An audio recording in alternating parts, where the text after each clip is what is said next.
So hello everyone, I'm Dr. Arun from Elsevier. Welcome to Infectious Diseases Beyond COVID. Here we'll discuss COVID-19, infections beyond COVID-19, and everything that was in between. So without taking much time, I'll invite our Managing Director, Mr. Shankar Kaul, to give the welcome address. Shankar, please take the mic. Thank you, Arun, and Brigadier Dr. Arvind Lal, Dr. Sunila Garg, distinguished speakers and friends. Good morning and welcome to this very important FICCI session. I will begin with a brief introduction of Elsevier and our role in this specific endeavor. Elsevier is a leader in information and analytics for customers across the global research and health ecosystems. We enable researchers and healthcare professionals advance science and improve health outcomes for the benefit of society. Specific to today's intervention, and it is really stating the obvious, the COVID pandemic has created an unprecedented stress on the health infrastructure, leaving other infectious diseases largely unattended. So Elsevier is actually very actively partnering with healthcare experts and significant stakeholders in India to build a resilient post-pandemic health ecosystem. An ecosystem where our frontline professionals are equipped with credible, curated, and actionable knowledge to deal with significant complexities arising at the point of care. So with this overarching objective, FICCI and Elsevier have partnered with Dr. Sunila Garg and her team to co-create a white paper, which is on managing infectious diseases beyond COVID-19. So a key finding and emphasis in the paper is on the need of point-of-care interventions in the form of evidence-based solutions tailored to local environment and clinical practices to empower our healthcare professionals and healthcare workers in their efforts to improve our critical health indicators. So this white paper aims to broadly share the insights and expertise of our eminent panelists and Elsevier's own in-house clinical specialists. And we do see this as an important first step towards developing a sustainable health ecosystem in India. So with these words, I will now welcome Dr. Arvind Lal to deliver his opening remarks. Dr. Lal needs very little introduction. He's currently the chair of the FICCI Swasth Bharat Task Force and executive chairman of Dr. Lal Path Labs. Dr. Lal, in his very illustrious career, has been conferred with many national and international recognitions. The most notable among the many is the Padma Shri in 2009. Dr. Lal is also the first civilian doctor to be granted an honorary brigadier's degree, and he was inducted in the prestigious Hall of Fame by the Armed Forces Medical College in Pune. Dr. Lal was also conferred with the Lifetime Achievement Award by the Federation of Indian Chambers of Commerce in 2019. With these words, I'll hand this over to you, Dr. Lal. Over to you, sir. And thank you, Mr. Kaul. Distinguished speakers, industry colleagues, healthcare experts, ladies and gentlemen. The world is at war against COVID-19 since 2019, and this has made us all realize that outbreaks are not just life-threatening, they also pose serious threat to livelihoods and economies. Pandemics have haunted humans since our hunter-gatherer days. COVID-19 is not the first one. In fact, new existing and re-emerging infectious diseases are estimated to be the cause of 1/4 of all deaths across the globe. COVID-19 has undermined decades of efforts into public health and caused major disruptions in healthcare systems, not only in developing countries, but also the developed nations like the USA and UK. The exponential rise in COVID cases shifted the health system's priority to treating affected patients and protecting others from infection. But this has severely impacted care for patients with non-COVID diseases. Disruptions in screening, case identification, rehabilitation, and referral systems has further resulted in substantial decrease in the diagnosis of other infectious diseases as well as non-communicable diseases or NCDs. We have all witnessed reduction in patients being admitted to hospitals, patients delaying outpatient consultations, follow-ups, elective surgeries, which have resulted in a higher risk of long-term complications and increased in the out-of-hospital deaths. This is now being termed as the untold toll. Unfortunately, India has a high burden of infectious diseases other than COVID. The age-old tuberculosis still kills nearly one person every minute. Imagine the kind of impairment TB screening, diagnosis, and treatment has suffered as all the resources were being funneled into or diverted to COVID-19. Therefore, it is imperative that we need a concrete strategy to deal with other infections and their aftermath. With this in view, FICCI's Swasth Bharat Task Force is releasing the white paper on infectious diseases beyond COVID in partnership with Elsevier. The paper has been developed by Dr. Pankaja Raghava and her teams from AIIMS Jodhpur and New Delhi Department of Community Medicine under the able guidance of none other than Dr. Sunila Garg. We are indeed thankful to them for their time and efforts for developing this paper, and we also thank Elsevier for publishing the white paper. The paper highlights the measures that are needed to tackle infectious diseases while we continue to work to minimize the impact of COVID-19. It aims to create awareness among healthcare professionals regarding the need to focus on infectious diseases beyond COVID-19 in such unprecedented times. FICCI and Elsevier's partnership goes a long way. For COVID-19, we have together undertaken webinars and workshops on many things, which include adopting implementable strategies during lockdown, lessons from multiple states in India, anxiety management during epidemic amongst COVID warriors and healthcare practitioners and nurses, capacity building of COVID warriors on developing emotional intelligence to fight anxiety. FICCI has been actively engaged with various ministries, Niti Aayog, WHO, as well as empowered groups and supported through recommendations, facilitations, as well as collaboration for India's COVID-19 response. FICCI has also been the conduit between government and the industry to facilitate mobility and logistics for hospitals, medtech, and pharma companies, connecting the suppliers of essential medical supplies like PPEs, masks, ventilators, oxygen supply, and many more when the country needed it most. At the behest of Niti Aayog, FICCI has also developed e-learning courses as well as information, education, and communication, that is IEC material for hospitals, general public, as well as workplaces. Currently, the Swasth Bharat Task Force is working on focus areas like strengthening primary care via health and wellness centers or HWCs, antimicrobial resistance AMR stewardship, and constitution of National Council on Sickle Cell Disease NCSCD. The task force will continue to identify and work on priority areas in public health, bringing together stakeholders from the government as well as verticals of healthcare. With this, I welcome all of you to today's webinar on one such pertinent topic, which is infectious diseases beyond COVID-19. We hope the insights from the paper as well as from the webinar deliberations will help us develop a roadmap for preparing our health system to better tackle infectious diseases during the current pandemic as well as the future. Thank you very much. Thank you, Dr. Lal, for those kind and encouraging words. Sir, we would like you to just release the white paper in a digital world possible through demonstration to the audience of the paper, sir.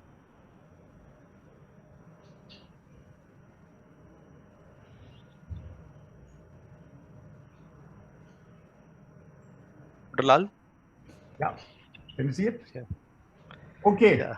So with the limitations of the digital technology, we are releasing the white paper, which sir described. Sir, please, few words about the effort that has gone in for that.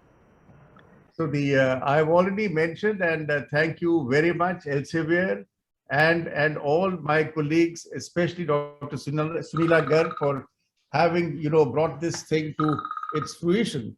So what I would like to say is that, well, this will go a long way. This could not have come out at a better time. So thank you very much. Thank you, sir. I'll now request Dr. Pankaja Raghav to take the mic and give us a brief into what the paper demonstrate, what are the findings, and how this will help the healthcare community at large. Dr. Pankaja Raghav, please. Thank you, Dr. Arun. Respected Dr. Arun Lal sir, Professor Sunila Garg ma'am, Dr. Sanjeev Singh, Dr. Dilip Mathai, Shankar Kaul. Good morning, all the participants for today's webinar. At the outset, I would like to express my gratitude to FICCI and Elsevier for the opportunity to write this white paper and organizing the event this morning. I want to acknowledge co-authors, Dr. Neeti Rustagi, Dr. Ravleen Bakshi, and Dr. Abhishek Jaiswal, who contributed in this paper, and they have put in a lot of hard work, and paper is definitely a good paper. I am grateful to Sunila ma'am, Dr. Arun Lal sir, Dr. Dilip Mathai, Dr. Ashok Kakkar, Dr. Arun Agarwal, Dr. Sanjeev Singh, and Dr. Arun for their continuous guidance. This paper is the product of extensive desk work, field experience of all the authors, and experts' opinion. We are in challenging time because of this COVID pandemic. We have covered whole spectrum of COVID-19, from the virus, its behavior, challenges faced by the health workers, and challenges faced by the population. So these are the contents of white paper, including what are the way forward. Even we have included preventive measures, vaccines which are in pipeline. So that is the content of the white paper. As far as a population is considered, most affected population are like people living with HIV/AIDS, those who are suffering with tuberculosis, high-risk pregnant women, children with chronic illnesses and other infections, geriatric population, as they have to repeatedly visit the hospitals. For people living with HIV/AIDS, they need antiretroviral therapy on a regular basis. Even tuberculosis patient, they are on DOTS and they have to collect their medicine. Geriatric population, they need monitoring for their chronic illnesses, and definitely they are facing a lot of challenges. During this COVID-19 pandemic, especially when we talk about first wave, there were travel restrictions. Even people were not able to visit healthcare services, even though they were aware that they are required to go there. So there was definitely delayed access to healthcare services, and they had also fear of being tested for RT-PCR, isolation, quarantine. A lot of issues were there, and that led to delayed diagnosis, delayed management, and especially for non-communicable diseases, when they need a treatment, accessibility was not there, and that led to a lot of complications. Next, please. So as far as our primary care physicians are considered, they have important role to play. I'll say they have multiple role to play during this COVID pandemic, because as Sunila ma'am was also suggesting, there is a good rapport between this primary care physician, their team, and the population. So they can easily carry out contact surveys, they can find out what is the high risk group, they can be involved in triaging of the suspected patient, they provide continuum of care to patients, and definitely they are powerful healthcare resource. But at the same time, they are not so trained, So their training, their motivation is required, because especially during first wave, there was definitely fear and lot of challenges faced by our healthcare force. What is the way forward? Apart from diagnostics, therapeutics, vaccines, preventive care, it is important to find the gap and to fill the gap by strengthening monitoring and providing surveillance system when we talk about co-infection or other infections during this COVID time. So establishing national sentinel influenza surveillance system is important so that we can identify cases during early stages, and early management can be provided to the population. Next, please.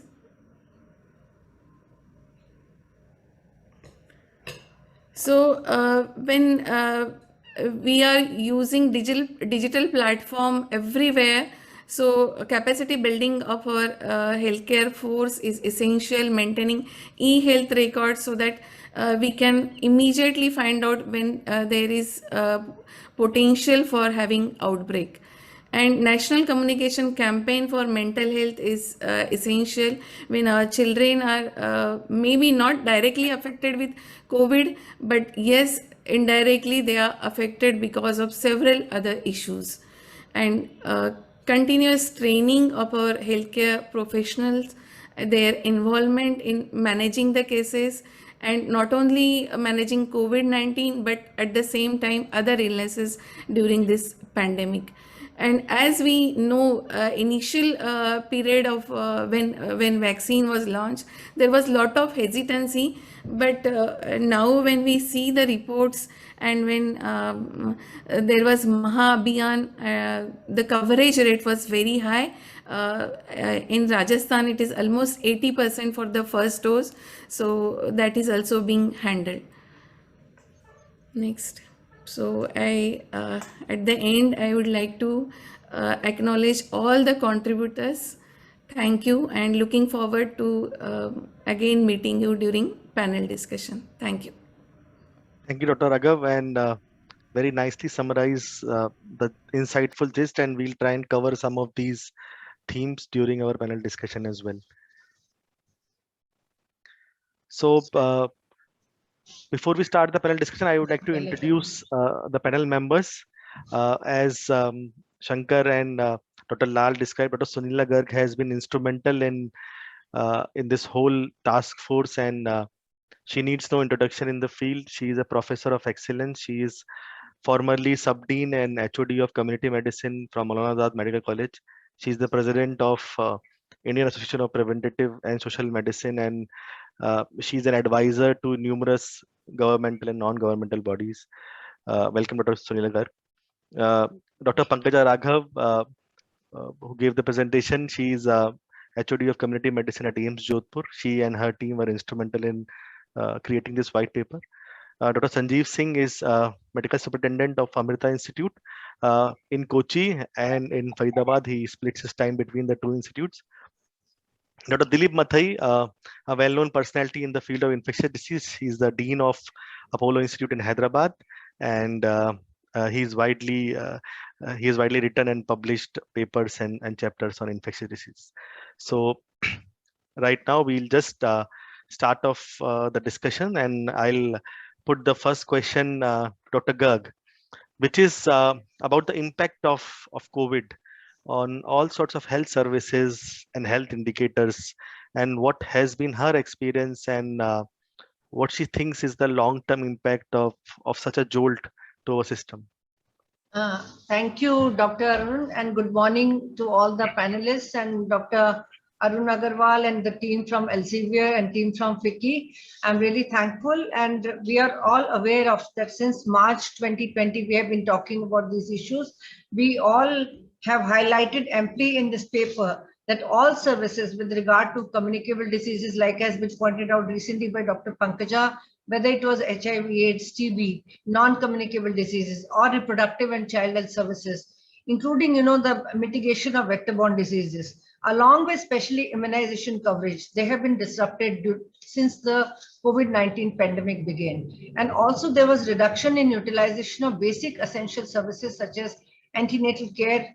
Unmet need of family planning increased tremendously because these women were not being attended to, and there was increase in backlog of immunization due to fear of infection because parents, they were scared to come to the healthcare facilities also, and they could not access the basic MNCH care, and which shifted a focus towards the pandemic. The resources, which were otherwise focused on the care of communicable, non-communicable diseases or towards the national health program or reproductive and child health services, which I called as a vulnerable group, they were diverted to deal with adult patients who were affected by severe respiratory symptoms of COVID-19, causing detriment to the health services and resource constraints.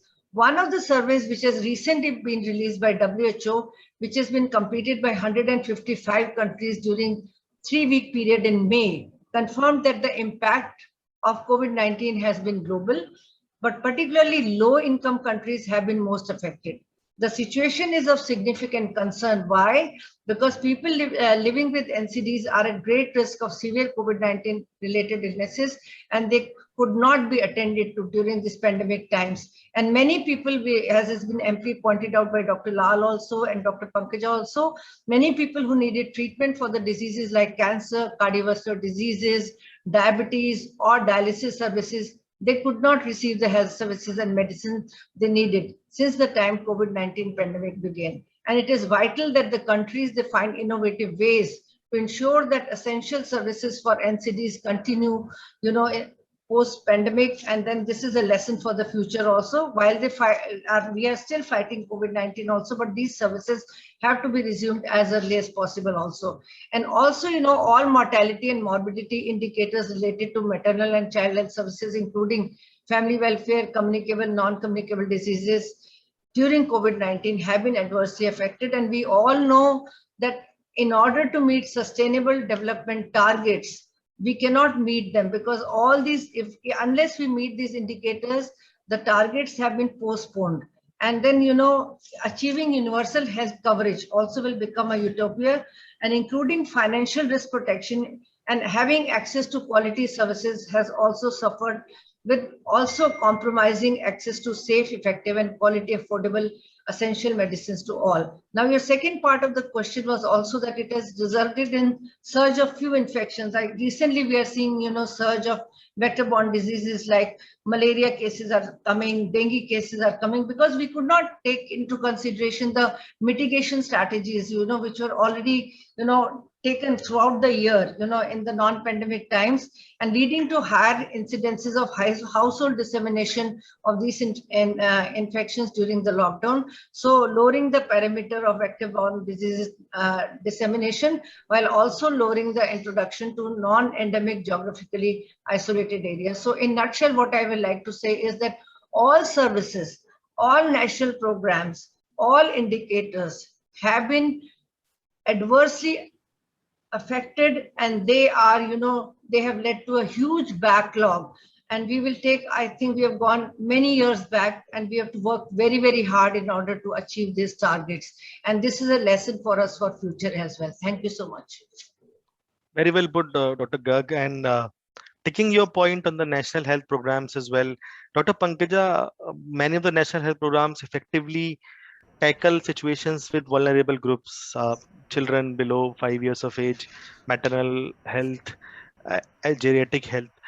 How do you see, you alluded to the vulnerable population in the paper and how it has infected them worse than the others, as you might put it. So in terms of impact on the vulnerable population and the overall impact on national health programs that try and help these vulnerable population, how do you see the long-term effect there? Yes, ma'am has already covered issues related to National Health Program. But when we look at this vulnerable population, so there is definitely wide difference in our population as far as socio-economic status is considered. So it is not the same way whole population of women or children are affected. It is like if they are from lower socio-economic status, definitely impact is worse. As far as children are considered, they are in overcrowded situation especially during lockdown period. Their parents were at home, so maybe a lot of violence at home for these children. They are out of school as well, and they don't have digital media to access their online classes. And if we look at other aspect of socio-economic status, other extreme socio-economic status, maybe this particular group of children, they are exposed to other kind of violence, like maybe they are vulnerable to some kind of sexual material during online classes. So I will say, though the figures of COVID-19 are not high for children, or they are not affected, but definitely there is indirect impact of COVID-19 on these vulnerable population. As far as pregnant women and lactating mothers are considered, there is no difference between the general population, I mean the non-pregnant women or non-lactating women, as far as COVID-19 is considered. Equally, they are susceptible to get infected, but when they are having non-communicable disease or comorbidities, whether they are pregnant or non-pregnant, the severity remains same. And then elderly population, they are also affected because they usually they are having certain kind of comorbidities. And then as we already knew from the stories of other countries, we kept them isolated. So that issue was also there with our elderly population. They were not able to access healthcare services.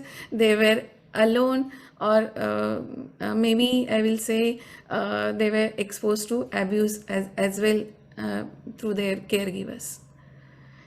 So when I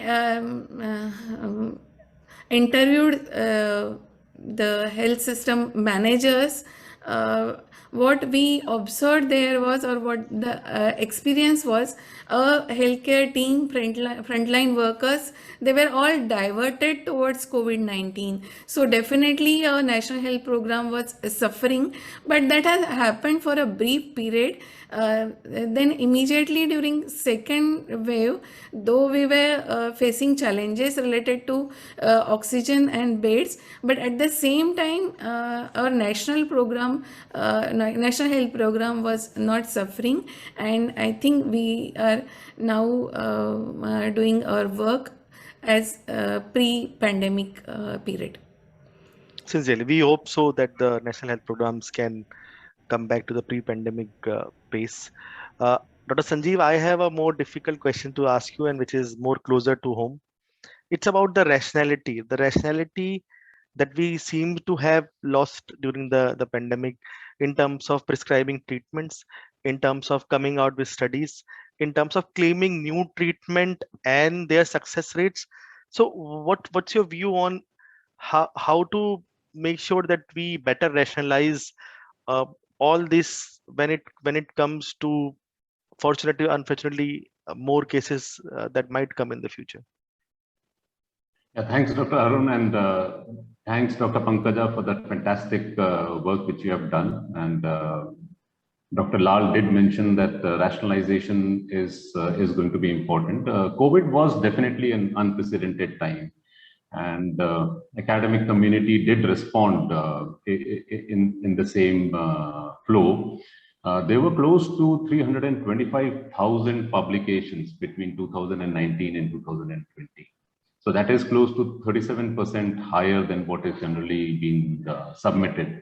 What was different during COVID time was there was also a preprint publication acceptance, which is generally not the case, because it is not a peer-reviewed article or peer-reviewed study where you actually don't know the design or the methodology. But then there were close to 48% of the preprint publication which was available during these times. The reasons could be many. The people were working from home, they were available, there was a lot of collaborations, the data was getting shared. But I think the key factor is that since it was freely accessible, preprint, that changed a lot of the norms. Rest of the would be on payment basis. And that is where the publication phenomena and rationalization did take a lot of impact. The countries which basically initiated all this, definitely it all started from China, US and Italy took over and they did fantastic job. But unfortunately, most of this, we need to look at the ethics of all these publications which were there, which did not lead to rationalization of the treatment. And I would also come to what Dr. Lal mentioned about the pharmacist and irrational treatment being given by a lot of other first contact people. Some of the preprint publications were also available, were accepted on the day when the article was submitted, which is not generally the case. It generally takes 144 to 6 months for a good article acceptance. If you look at rationalization of the treatment, hydroxychloroquine is a fantastic example. Other than Donald Trump, nobody agreed for this as a prophylaxis, and there was an ORCID trial by NIH which says that it has no benefit. But ICMR accepted it, and it's only 2 weeks back that they have deleted it as part of this treatment.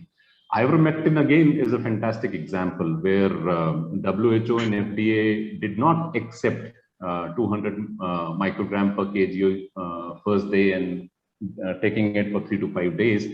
WHO and FDA did not accept ivermectin as an antihelminthic having any response to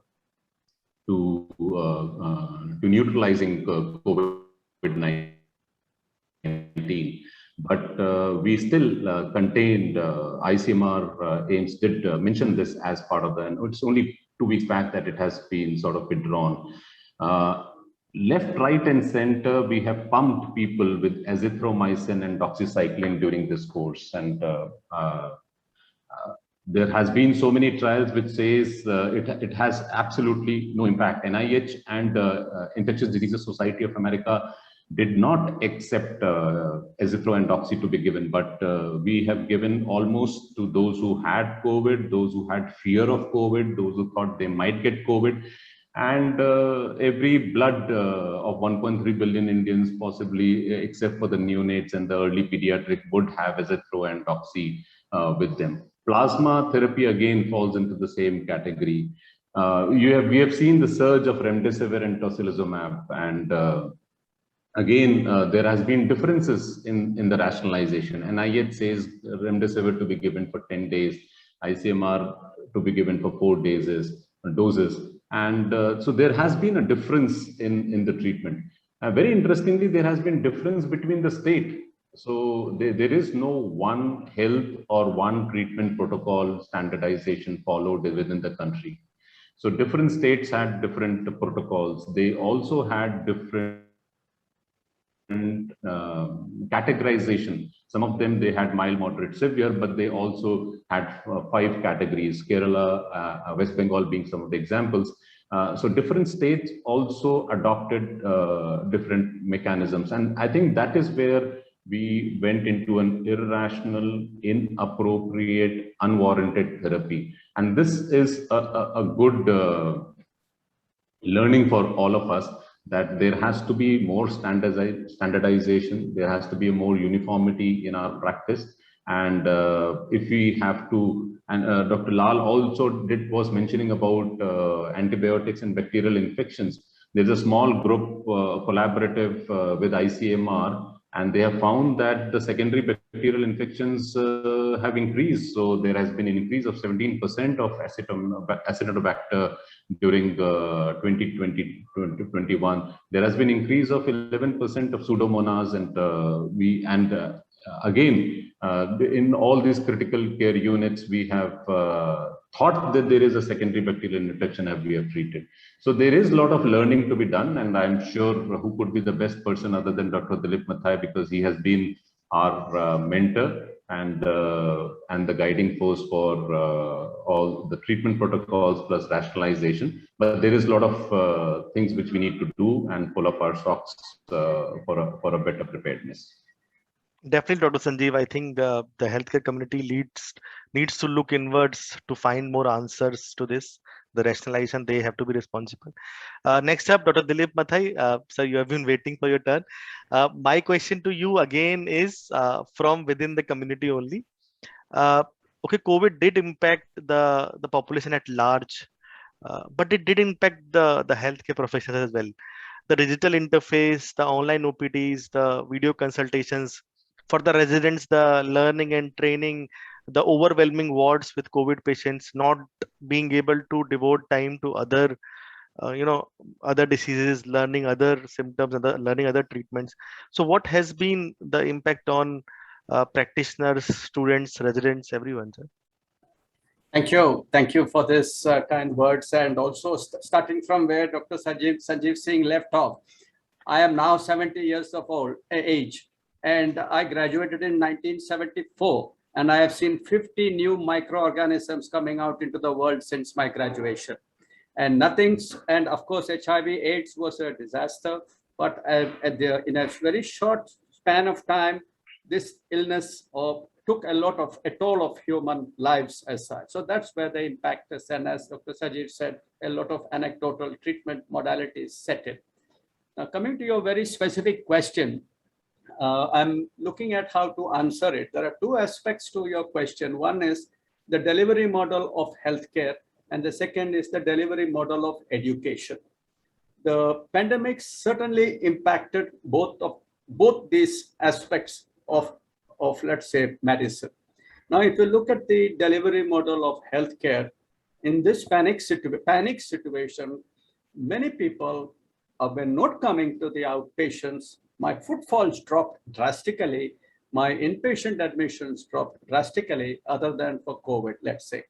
So where were these patients remaining? Of course, they were remaining in their homes for whatever reason, scared to come out or requested to be there, etc. All these people still had their ongoing health problems of hypertension and controlled diabetes, coupled with the fear and anxiety of COVID.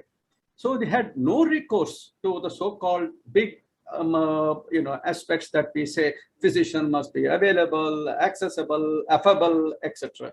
So they had only way to go to was through telephone communication, of course, with these newer gadgets of mobile phone and other things. Anyway, they were able to see a patient eyeball to eyeball, understand their anxieties. Please remember, 50 to 70% of the symptoms of any patient is predominantly anxiety. I teach by saying a patient not only comes to you with a symptom, but with a bag of anxiety. Please help them out with their anxiety. So second, now if you look at it, so telemedicine was quite rampant. Many people were, giving a lot of time. In telemedicine, it's not a quick 1 to 2 minute discourse. You have to give about 10 to 15 minutes of, do you understand what I'm saying? Do you have any other questions, etc.? So really it improved to some extent.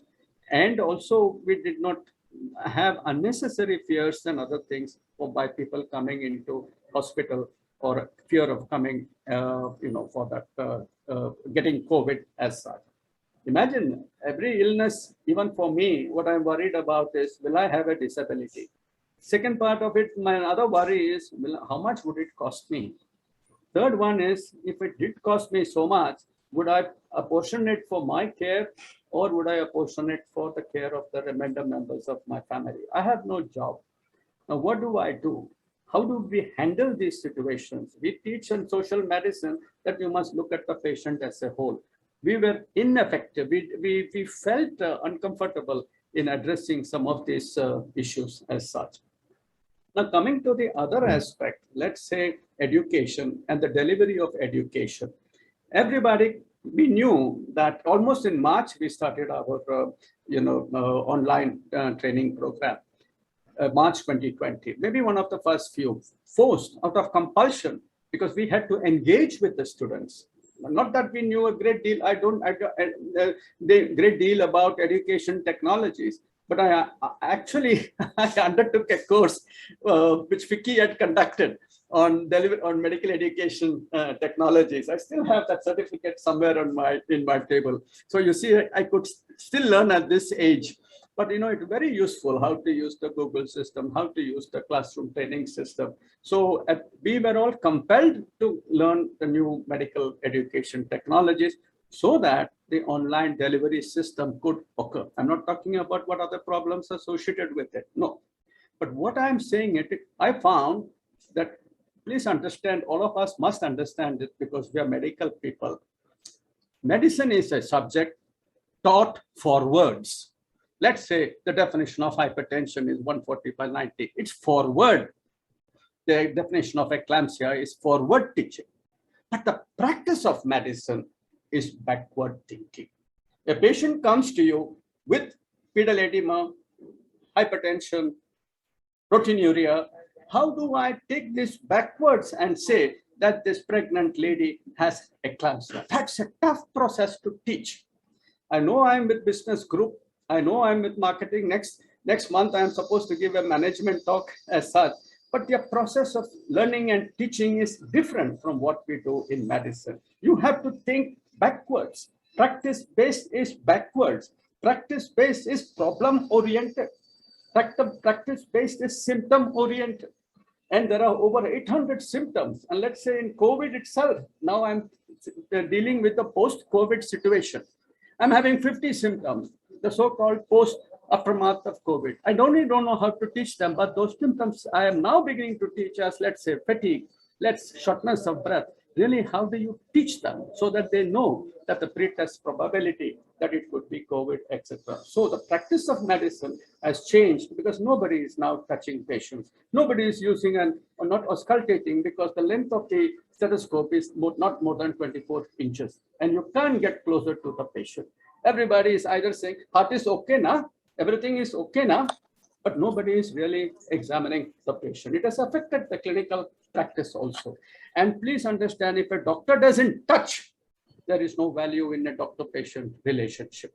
Having said this, so the MBBS doctor, by the way, it's a wonderful book, which I would like FICCI and Lal Sahab to circulate amongst all my medical students in the country, because it is easy to understand. At least the MBBS student who does not know so much about the COVID can understand, and also for my postgraduates. Now, having said this, now one is teaching the MBBS mainstream students, second is teaching the postgraduates, and the third one is teaching the clinicians in practice. I think Mr. Kaul Sahab had initially talked about the point of care testing. That's a very good idea. This is what the patient, this is what the doctor needs who's practicing in the periphery. He is clueless. Which book does he go to? You take my Harrison textbook of medicine or even Alzheimer's textbook of Davidson, etc. It is 4 years old. I need current information. So I think your idea is good, the point of care learning by the healthcare practicing physicians. It's wonderful. Having said this, the doctors in practice are the ones today caring for the COVID. Of course, I don't want to define what doctor is, but there are over 600,000 people. In this pandemic, we have to focus into effective, cost-effective, time-effective treatment strategies so that the patient whom we are all interested in bettering or having a better outcome is benefited. This will take a long time for us to achieve. It can't be done overnight. I presume it will take 1 to 2 years. We have to get the whole system going. So I think in summary, what I wanted to say was the whole technology must be there for healthcare delivery and also for the education delivery. And this is what you're going to see in the post-COVID era. Thank you, sir. And in the meantime, when you're speaking about the digital interfaces, I had a issue with mine and had to join back. So still not there. We as a country, as a community, are still not there. The next question again is a very burning question that is being asked at every forum. So Dr. Sanjeev, what is the right vaccination strategy? Is the kind of vaccination that is being followed enough? Do we need more? Do we need to just wait and watch? What should be the way forward for this?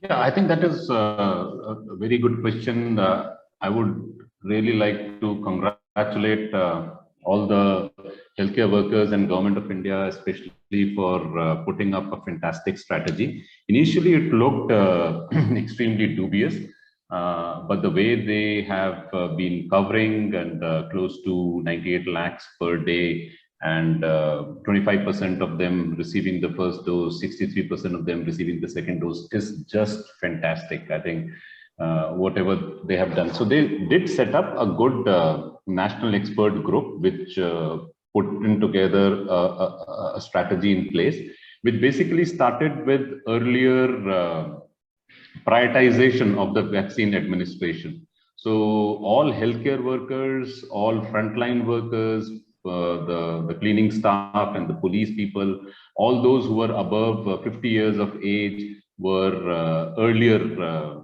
given the vaccinations because it was the quantity was small in number, and followed by that there were a reprioritization once the quantity did improve and the production manufacturing did improve. They included people with 50 years plus with comorbidities, and you had to prove your comorbidity with the certification from the doctor. They also formed a committee of subspecialists, and where they said that all those who had various comorbidities can also bring in two indigenized vaccine which was available, Covishield, Covaxin. There are 8 potential vaccines in trial. There has been 2 which has also almost approved. The numbers have been phenomenal. They had the agreement is close to 600 million doses of vaccines from both the manufacturers, and looking at 1 billion doses. There is a division between government of private, and 600 million doses by the public sector, and close to 200 to 300 million doses by the private sector. DCGI as a strategy, also CDSCO and DCGI also played a fantastic role with respect to emergent use authorization, looking at the data of the clinical trial, both preclinical and phase 1, 2, 3. And they did approve Covishield and Covaxin. So, and then there was a revision of the clinical trial rule in 2019 for accepting EUA. Other than that, as a government, it was a phenomenal work. And looking at the cold chain of 2.4 billion doses annually, looking at providing at -2 to 8 degrees centigrade of from the manufacturers to walk-in coolers to all these areas, cold chain depots. So close to 25,000 plus cold chain points, close to 1 lakh unit of cold chain equipment. So if you look at the whole diversity and the mammoth exercises which has been taken as a strategy, it is just supremely efficient way of implementing and executing it. CoWIN app, I would like to mention, is again one of those innovative steps of development, and it is extremely user friendly. Moment you have the second dose, you get this certification, very handy. Kudos to all the healthcare workers. There is close to 2.5 to 3 million people who were trained and who have been working to provide these vaccinations. So I think it is all of this is a very good strategy. Government also did learn from good countries like Israel, UAE, and Bahrain. UK has done phenomenally well, and the learnings have been very well accepted and shared. There did occur few incidents of hesitancy, and I think the government within their expert group and experts like Dr. Dilip Pathai and Dr. Sunila Garg, they had charted a good plan of increasing the access, disseminating appropriate information. Dr. Sunila Garg keeps talking about the right communication strategies, reaching out to the key opinion leaders, leveraging whatever technology is available. So overall, and last but not the least, public-private partnership. I think it was only public when it got started, and few people like us in private was, though they wanted to contribute towards nation building exercise, but weren't able to do that. But I think including or engaging and investing with the private players was again a very good strategy. Phenomenal work done. I think it's outstanding, and we will yet to see the result, but we are very, very hopeful. Yeah, sir. Thanks. No time to relax for us as a country. Because we might not have too much time for Q&A, I'll request the attendees who have some questions to put in the Q&A box, and the panelists, as and when they can see, and if they want to answer, they can go ahead and answer there as well. The next question comes to a group of people who we have not discussed. We have discussed the patients, we have discussed the healthcare workers, doctors, government. Now comes the people who did not suffer from COVID but are indirectly being affected. It's Dr. Pankaj, it's regarding the pandemic fatigue, the new term that has come up. How is it affecting the mental and physical well-being of people, and how do they remain positive throughout this, and with the fear of the wave coming every now and then? Yes, it's an interesting question. So it is definitely natural to have pandemic fatigue during such a prolonged public health crisis. So because people will be demotivated to follow appropriate behavior. So reaching people is important. But when we look at the spectrum, and when actually COVID-19 pandemic crisis started in our country, there was a division among population. When I was talking to rural people, they were saying it's the disease of urban population and people sitting in AC. It will not reach us. But when we look at today's scenario, even vaccine hesitancy is also not seen in the rural area. They are following appropriate behavior. So what is important here is to reach people, find out what is happening to them and what are the barriers in following appropriate behavior. And we should be consistent in providing the messages to them, because there are different medias, especially through WhatsApp. A lot of misinformation is being spreading to population. They follow wrong practices, or they don't follow any practice. So, and then definitely it's essential to acknowledge them, because they are really suffering because of the social distancing, or lot of work is being on hold, or they have to work from home. So all these issues are to be addressed. As far as mental health of this population is considered, so direct impact of COVID-19, more evidence needs to be generated. And community engagement is essential, reaching out to them, finding out what is happening there. Like we carried out a small project, we reached them and we found out that local leaders are so interested to provide support to the population, and even the population themselves, they have capacity, they have skills to stitch masks, and we did that. So they were involved in mask making and providing or supplying these masks to other community members. So if we are involving them or engaging the community, maybe this issue can be addressed. Right. Thanks, Dr. Raghav. I think, as they say, WHO has very strong competition from WFO, the WhatsApp forwarding organization, which is there. The next question goes to Dr. Mathai, and it's regarding in case we have better conditions prevailing, what should be the right approach to open up and going to a pre-pandemic state? How to approach the opening of schools, and how to take those necessary steps that, even as you mentioned, the doctors fear for themselves as well. So everyone is sort of comfortable and confident going forward in doing their jobs once we have a more stable health environment.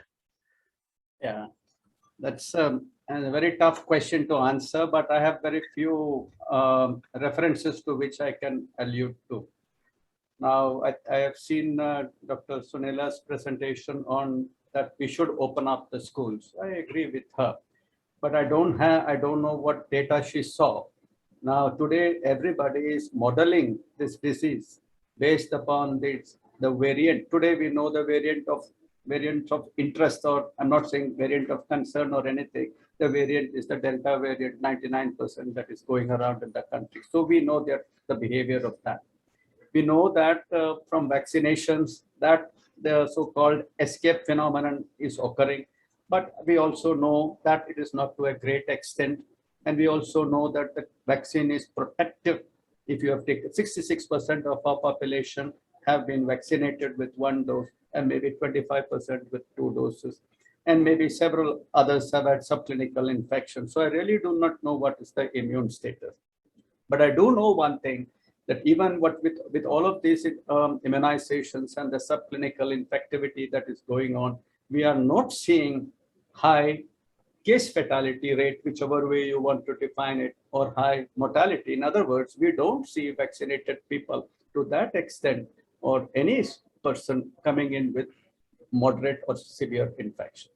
Now, having said so, we have to be protective. We can't just leave it out in a public domain and say, do what you want, remove your mask, throw your mask like you throw your caps on graduation day. It's not that issue. We still continue with all of these measures, which are cost effective, and it's not very expensive. I just keep it under. Wherever I go, I just wear it. Today, there's no one else sitting in my room. I just wear it. Doesn't really matter. But you still have to do that protection.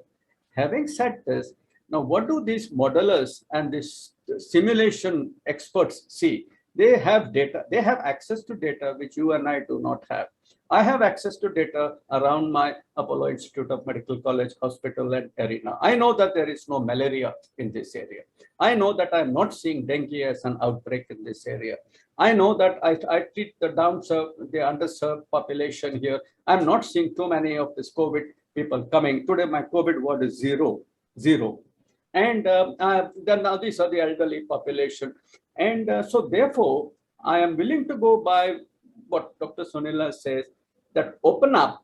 And we did open up in the month of September to September 30th today. And we had 50 cases infected amongst children.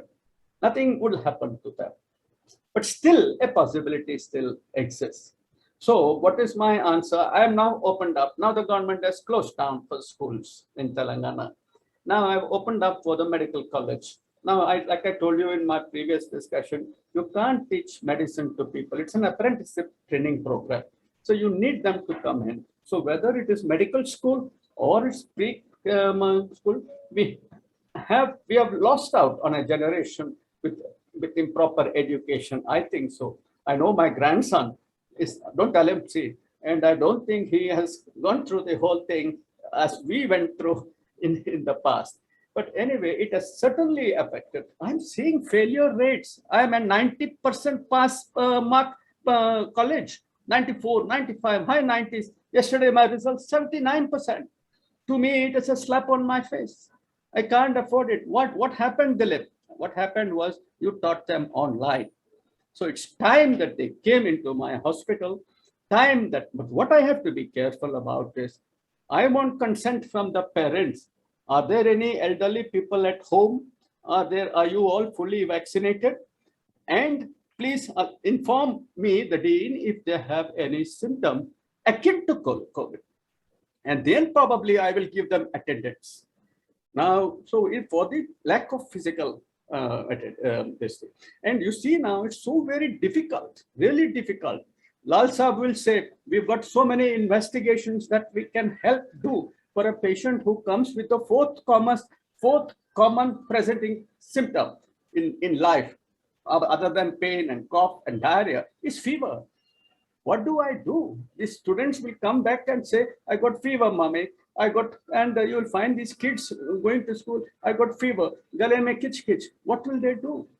So there will be a panic, but I would if I am to vote, I will say, open up the schools and protect. Thank you, sir. And vulnerable. we are running out of time, so apologies to all the attendees. All the Q&A we'll try and answer on email. We'll make a note and we'll ask the panelists to respond, concerned panelists. The last point, Dr. Sunila, regarding if unfortunately there is a third wave, what should we do different this time? And then is there a possibility of a one world, one health system? I'll just like you to answer it very briefly because we are running out of time.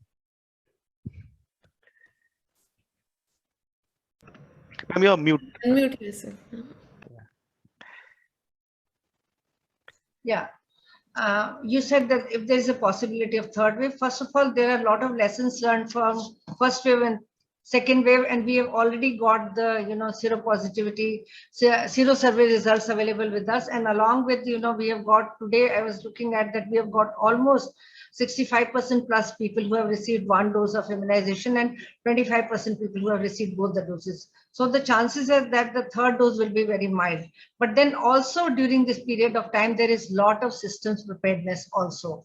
So, but one thing which you have to all realize that India is a signatory to global health security. Prime Minister himself went to CDC in 2014-15. This whole agreement has been signed, and under which the systems preparedness has to be done. And I'm leading one of the organizations known as OMAG, the Guild's main focus, which is a combination of 15 professional organizations with IAPSM driving the whole of the professional organization, because it's from the whole of the pandemics rather have to be seen from a public health perspective. As Dr. Dilip was pointing out that he has seen 59 organisms. The organisms will come and go, and Dr. Sanjeev also talked about leveraging the technology and going from unipurpose to multi-purpose strategies. So we have to learn from the lessons, what the pandemic has taught, that it has rather exposed our systems. We have to have our multi-purpose training. Dr. Dilip also pointed out that, the medical learning has to be, on the site. It cannot be online. The second part is that when we involve, the paper clearly highlights that involve community health physicians, involve community health workers, so that they can continue doing their work. And we have to learn doing multitasking also. And then second part is also, which Dr. Lal pointed out, that we have to focus on antimicrobial resistance, which is also one of the agenda of the Guild. And we have to also focus on that. Basically, we have to see the rational use of drugs also. Another thing which I want to point out, that if you have to address the pandemics, the professional associations have to drive the agenda. That is one thing which you have to learn, from across, and professional associations have got to have the networking across the world. Now, regarding one health, there has to be equity and equality regarding addressal of all the pandemics and emerging challenges, including vaccinations amongst the countries around the world. Every country can provide, the supplies to the needed country. The treatment strategies and research findings have got to be exchanged. The world has faced many outbreaks like Ebola, Nipah, COVID-19, which remained with us and which taught us that human health is intimately connected.